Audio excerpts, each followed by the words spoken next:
هل معركة مؤتة كانت دفاعية أم هجومية؟ هجومية. هو ذهب إلى أرض العدو، هي من منطقة بيت الماء، ولكن منطقة مثل بالتشبيه طوفان الأقصى. هجومية.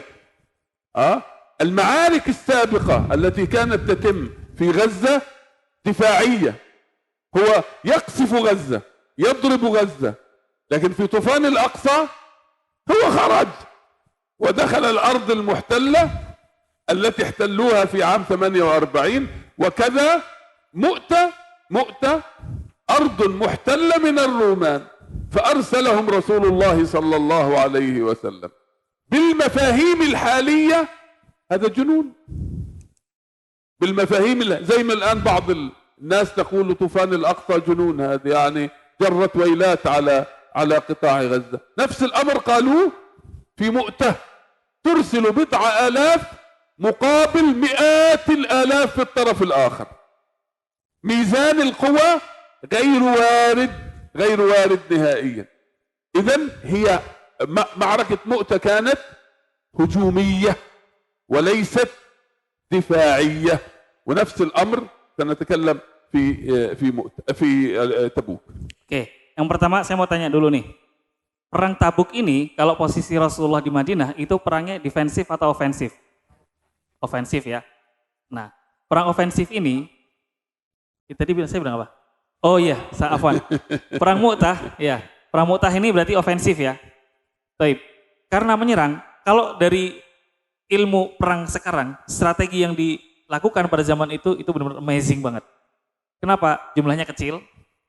Yang diserang itu wilayah musuh, jumlahnya lebih banyak dan dia imperium, superpower. Dan ini perlu terjadi, sekali lagi ini ofensif. Nah, kalau ditarik pada masa kini, antum bisa lihat operasi Hamas yang sekarang sedang terjadi, namanya operasi Tufanul Aqsa. Tufanul Aqsa itu mulai pada kapan? 7 Oktober 2023. Selama ini, mujahidin di Gaza itu melakukan perang di dalam kota Gaza. Diserang, kemudian mereka mempertahankan diri atau membalas serangan itu, meluncurkan roket dari dalam Gaza.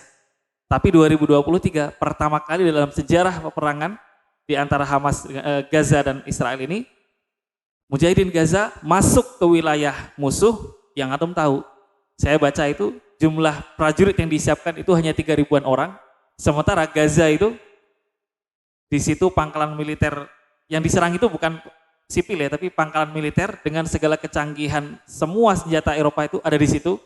Jumlah pasukannya sangat banyak dan ini sebuah kejununan, kegilaan. Kok bisa Gaza sekecil upil ini ya, cuma sedikit melakukan serangan ofensif.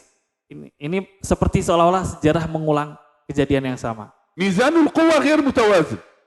Perimbangan kekuatannya nggak masuk akal. Balance of power كما نقول في العلاقات الدولية غير موجود.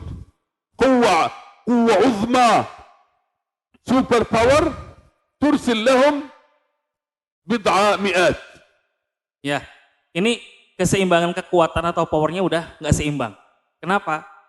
Negara super power yang sangat kuat mencengkram, militernya maju, cuman dikirim sama Rasulullah, sahabat yang jumlahnya ratusan, bahkan ini ofensif kan, jalan dulu gitu. وصل الصحابة جيش ضخم من الروم البيزنطيين.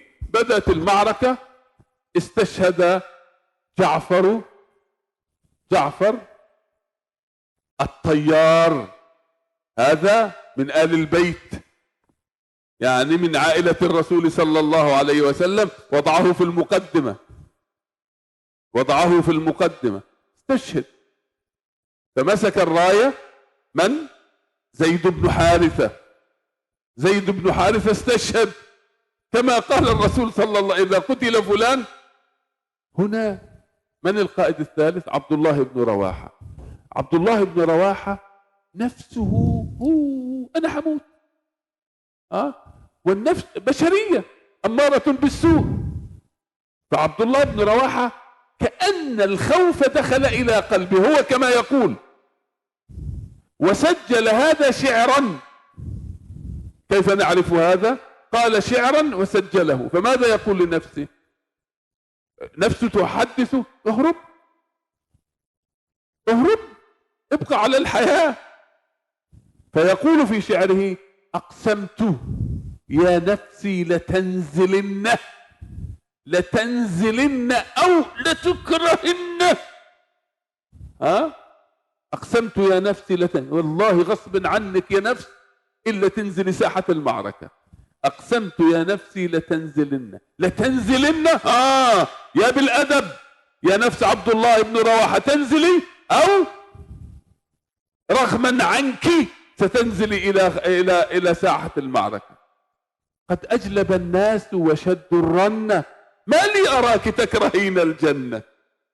الجنة قريبة منك يا نفس عبد الله بن رواحة، وأنت تريد أن تخرجي غصب عنك بدك تنزلي إلى المعركة. ونزل واستشهد رضي الله عنه وأرضاه. Nah, pasukan yang jumlahnya hanya sedikit ini dan operasi militernya tempat yang jauh, Rasulullah Shallallahu Alaihi Wasallam memilih 3 orang ini. Yang pertama Ja'far bin Abi Thalib, ini pamannya sendiri. Jadi yang terdepan keluarganya Rasulullah Shallallahu Alaihi Wasallam. Yang kedua ternyata beliau syahid. Sebagaimana Rasulullah punya cadangan. Yang kedua adalah Zaid bin Al-Harith. Nggak lama peperangan terjadi, Zaid bin Al-Harith sama syahid juga. Maka sekarang tampuk kepemimpinan dipegang oleh Abdullah bin Rawaha. Pada saat itu, ya manusiawi sempat masuk dalam jiwa beliau itu rasa takut. Berarti kalau habis ini giliran saya yang mati. Gitu kan? Ya manusiawi. Kemudian beliau bersyair. Bersyair untuk siapa? Untuk dirinya sendiri. Yang artinya adalah, wahai jiwaku, mau nggak mau kamu harus turun dalam medan perang ini. Sesungguhnya peperangan ini saya mencium dekat sekali bau wanginya surga. Akhirnya dia turun melanjutkan kepemimpinan untuk meneruskan amaliyah jihadiyah tadi.